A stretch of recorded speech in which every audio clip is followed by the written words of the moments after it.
My article over the weekend was Kenya Power and Lighting Company.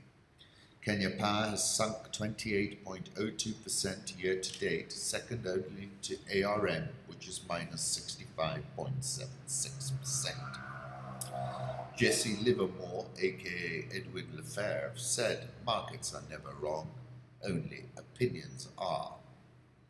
I came across Noordin Haji at the Swiss ambassador's residence last week on the occasion of the visit of the Swiss President Alain Berset to Kenya, whom I interviewed and see the link. I said to the DPP, look at that, I was thinking about you, and voila, here you are. By the way, that's called serendipity, which is one of my favorite words and well worth looking up when you have a moment. Anyway, as I stood in front of the DPP, for some reason my mind flipped to Paul Ekman and his totemic book, What the Face Reveals. It's an extraordinary book which gives the reader a roadmap to read micro-expressions. Micro-expressions are split-second facial movements which are essentially not controllable. I nearly got divorced when I read Ekman because I kept saying to the missus, "But darling, you don't mean that." I found myself looking a bit too intently at the DPP, thinking to myself, a fellow who operated deep undercover in the shadows, let's see if I can read his micro-expressions. That was early last week. Then at the end of the week, the office of the DPP, in a series of machine gun tweets, said this: "I have directed the DCI to immediately cause the arrest of the following persons and have them arraigned in court to answer charges. Dr. Ben Chumo, former MD and CEO." When sought for comment, Chumo asked to be called back later.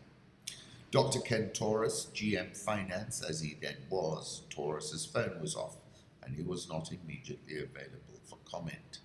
Beatrice Meso, GM Corporate Affairs and Company Secretary. Peter Mungai Kinuthia, and then a whole series of others.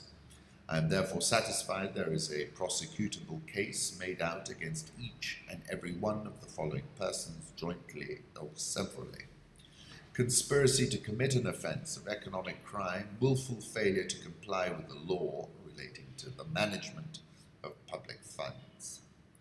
I have to give credit where credit is due, and it is due to the blogosphere, which had been relentless. KPLC, of course, drew everyone's attention because of the extraordinary Taleb-like fat-tailed volatility in our bills. Interestingly, KPLC had received outstanding multilateral support, particularly for its last-mile effort. You will need to ask the likes of the World Bank exactly what kind of due diligence they've been doing, because clearly it was very superficial. Kenya Power owns and operates most of the electricity transmission and distribution system in the country and sells electricity to over 6,675,534 million customers as at May 6, 2018. So what happens next? The ODDP's charge sheet is compelling. We will need a real quick forensic analysis to get our arms around the size of the hole. Someone serious has to be parachuted in real quick. More plus ça change, plus c'est la même chose is not going to cut it. In fact, the signal in the noise is that this model has run out of road.